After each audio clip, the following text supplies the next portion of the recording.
Welcome, guys, and today we're going to talk about the first issue of The Amazing Spider-Man from 1962. So we're going to make this quick as possible. We're going to not go into detail. We're not going to read it. We're just going to explain what the major details. This was the first comic where Spider-Man first fought Chameleon in his very first comic ever. Let's start. So, after all the events, the comic starts with Peter remembering what happened the last week, how his Uncle Ben got murdered, and how he was responsible for it, and he learned a big lesson that day. Then he notices that Aunt May needs money, so he decides to help her by gaining some money. He decides to return to show business after an evil thought that he could just steal the money just from a bank transporter. Aunt May left ashamed.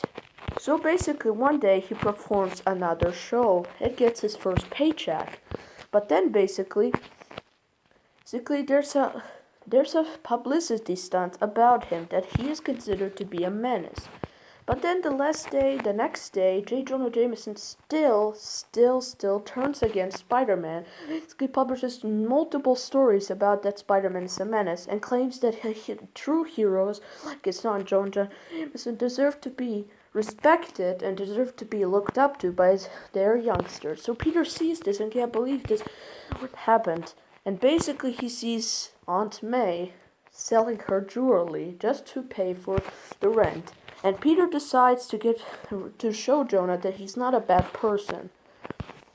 So basically Peter just goes and basically decides to get to the rocket. Get started. John Jameson prepared for his first flight ever, but something goes wrong with the missile and he has some difficult problems. Peter just doesn't sit around. He decides to help John Jameson's son, and basically he decides to swing over and he even steals an aircraft and basically succeeds into saving the missile. In part 3, we get to see how he successfully activates the parachute to save John Jameson and immediately leaves. But John Jameson doesn't have actually gratitude. He wanted to thank Spider-Man for saving him in the first place. But J. Jonah Jameson, as we all know, what kind of person he truly is, he still blames Spider-Man because there was a footage of him webbing a soldier and basically proclaimed that he sabotaged the missile where John Jameson was supposed to be flying with. And Peter couldn't believe this all and even questioned if he still should be Spider-Man. But in the end, he decided still to be Spider-Man. So this is the last part, or the first appearance of Chameleon. As we see Peter, he is still Spider-Man, and basically is just hated by the people, and the people are even afraid of him. He even goes to the Fantastic Four's tower to ask him if there's any place, and he even fights some of them to see if he can defeat them. But the Fantastic Four are no match for Spider-Man.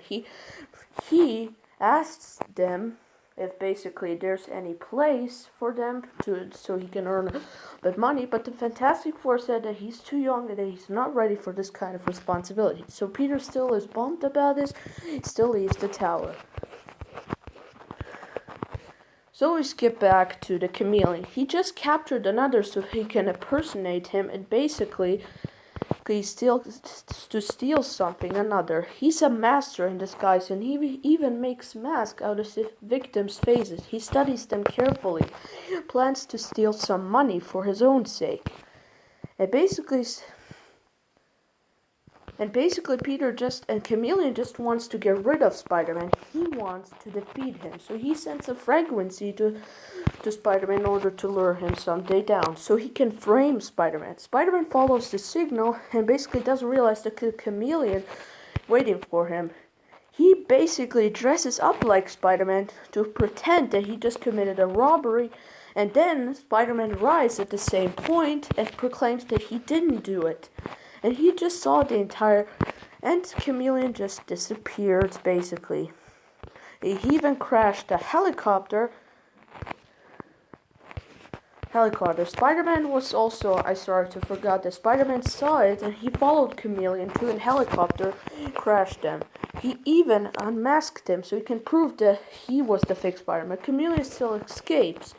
He escapes, and Spider-Man just can't seem to have a break from him. And then is finally found the true one. Someone who's wearing a Spider-Man suit.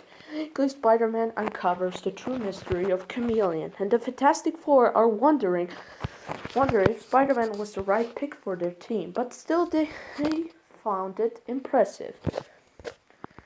So that was the entire issue. I hope you liked this kind of video, how I detailed every of these events. I hope you want more Spider-Man stories.